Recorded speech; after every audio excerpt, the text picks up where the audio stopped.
Welcome back to Capitol Tonight. Here is the thing about artificial intelligence. It's moving faster than any technology that's come before it because it learns faster than humans can learn.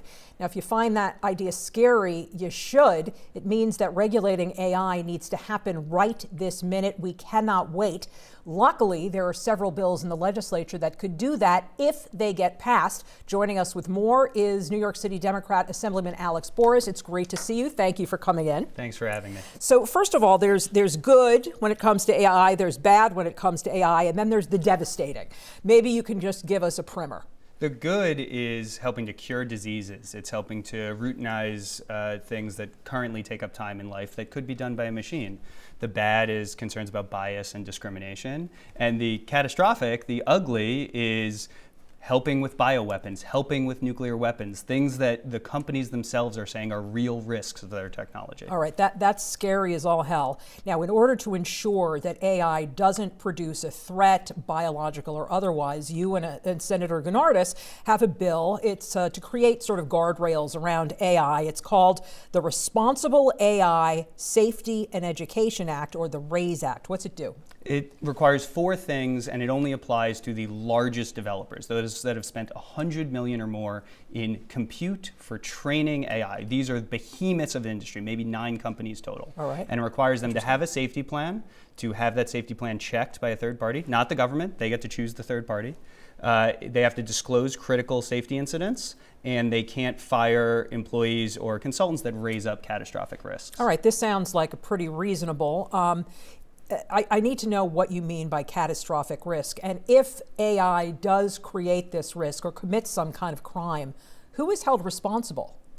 Two great questions. What we define as catastrophic risk is killing 100 people or causing $1 billion in damage, specifically by helping to build a chemical, biological, radiological, or nuclear weapon, or committing something that would itself be a crime with limited human intervention. So the AI basically goes off on its own and creates a crime.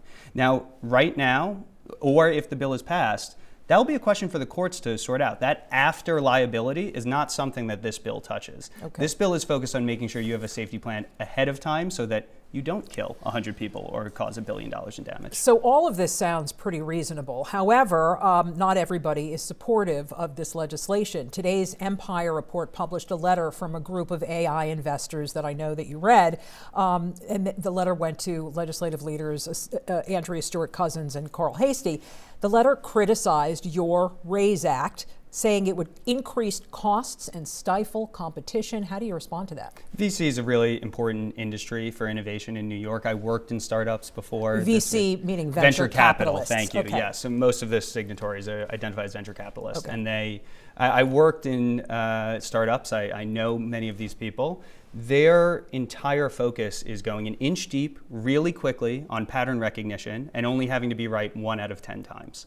And it turns out that's great for building industry. It's not so great for analyzing legislation. So I don't blame them for pattern matching to other bills that are quite restrictive, but this bill is not that. And I saw 2 of my friends on the original draft of the letter, actually, and I called both of them. And you explained? Neither of them had heard of the letter that their name was signed to. One of them said, whoa, I need to check this. The other said, oh my gosh, please take my name off. So not only did they get the details of the bill wrong, they got the details of their own letter wrong as well. Okay, that's a little scary. Now, on the other side of the coin, a leading AI company has warned that the window for proactive risk prevention when it comes to AI is closing fast. I think they said that we have to do something before 2026 or else it's just going to go out of control. Will the legislature act on these bills? There's more than one bill. We're just talking about the RAISE Act tonight, but there are several. Will they act on them this session? I hope so. With many bills, if you do them next year, it doesn't make much of a difference, right? We all like to say we need every bill every year, but this one, the technology is moving so quickly that industry themselves are saying, if we don't have something by April 2026, we're worried about catastrophic risks. Yeah, that's really, really scary. You and Guardrails wrote a column in City and State that mentions that proactive risk prevention window, and I thought that that was really illustrative.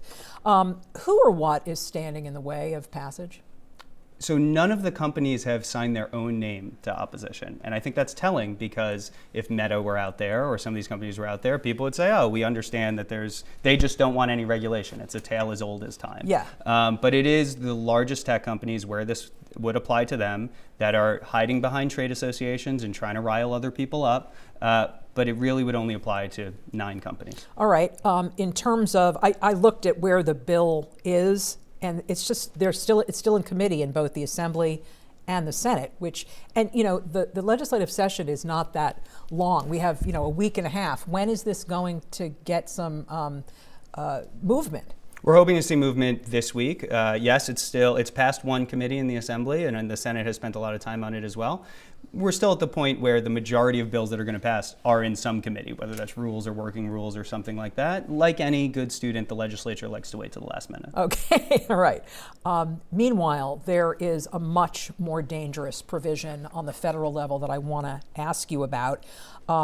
This is one that's included in the big, fat congressional reconciliation bill that everybody is talking about, wending its way through the Senate now and already passed in the House of Representatives. This provision bans states from enforcing artificial intelligence laws for 10 years, basically preventing any sort of guardrails like the kind that you're trying to implement. What do you think about that? Is it as insidious as it sounds? Absolutely. It's unconstitutional. It violates the Byrd Rule. It's got bipartisan opposition, but it's also just burying your head in the sand. I fundamentally agree. This should be handled at the federal level, but the federal government isn't doing anything. They're not doing it. And so the states have the role as laboratories of democracy to take that first step, especially with something that moves as fast as AI. The other bill, or another bill that you are sponsoring, is one that's called the Deep Fakes Act, but Stop Deep Fakes Act. But important difference. It's the Content Provenance Act. Can you explain how it works real briefly? Yeah, this is actually a solution that industry itself came up with. And so anytime I see that as someone that came from the tech field, I love to be able to promote it. Yeah. And this would be able to prove whether an image is real or if it was manipulated by artificial intelligence, and how so. It's a free open standard that anyone can use, sort of like a USB. It's designed by industry, but everyone gets to use it for free. And this provable standard would mean we'll know if what we're looking at is real or not. So the Stop Deepfakes Act just encourages the use of that standard in 3 places. It's AI image generators, it's social media preserving it, and it's government both preserving it and producing it. So here we work in TV.